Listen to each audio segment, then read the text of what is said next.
I told you before the break, Bitcoin has grown from the $1,000 at the beginning of this year to about 15,000 US dollars now. So just in October, one Bitcoin cost around 60,000 Rand.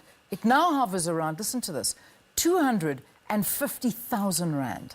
Now, similar to markets, the Bitcoin response to developments and the recent surge is speculated to be due to the announcement by two global markets that have announced their intention to legitimize it as an asset class for mainstream investors. What does that all mean? I don't know. We've got somebody in studio who's going to help us. Mpho Dagada, he is the author of How I Became a Millionaire at 21. Bitcoin is here in studio with us. Good to have you. Welcome to Morning Live. Thank you. Thank you so much for having me. Okay, so you're a millionaire. Cryptocurrency millionaire, yes. Cryptocurrency millionaire. Definitely. But does that translate into being a millionaire? It does. Yeah. It does. What is cryptocurrency?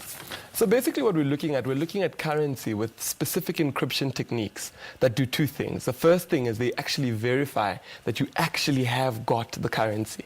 And the second thing they do is they help facilitate the transfer between two people, and they help encrypt it, meaning no one can hack you, no one can duplicate the method of payment that you're using. So it's basically an encrypted currency, a safer digital currency. Yeah. So you're 23 years old now. Yeah. So you first sort of bought into Bitcoin at around, what were you 21 at the time? 2021, yeah. 2021 at the time. And you got it while it was still sort of on the rise. I did, yeah. What did you buy it? What made you interested in Bitcoin? So what happened is somebody asked me to buy them Bitcoin, and I bought it, and overnight the price jumped. So I did my research as to what's actually going on here. Started studying it, started looking at materials involved in it, started looking at blogs where people speak about it. And I mean, what interested me most was the technology behind it. Now, Bitcoin is run through blockchain technology. And when you look at blockchain technology, it's sort of like the future of all transactions. It's a piece of technology which allows everyone to see transactions happening out on board. Yeah. So for example, things like corruption are stopped through blockchain because everything is visible to everyone. Your blockchain cannot be hacked because the transactions are actually linked to each transaction that has ever happened.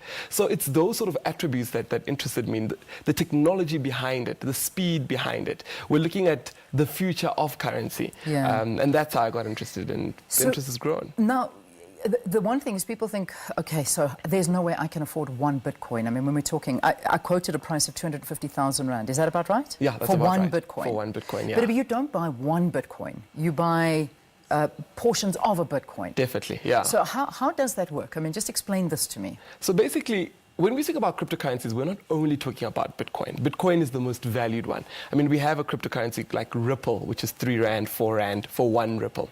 But when we buy Bitcoin, you don't have to buy a complete Bitcoin. You can buy 0.1 of a Bitcoin. Okay. So you can buy a specific portion of a Bitcoin. Yeah. And now what does that mean to me? So I own 0.1 of a Bitcoin. So what? What then? You got to help me out here, because I think a lot of people are very confused by how this works. So I decide today that I get off here, I want to go and buy Bitcoin and invest in it. So is it an investment, or is it pretty much so now I use this as internet currency? I can buy things for it. Well, you definitely can transact.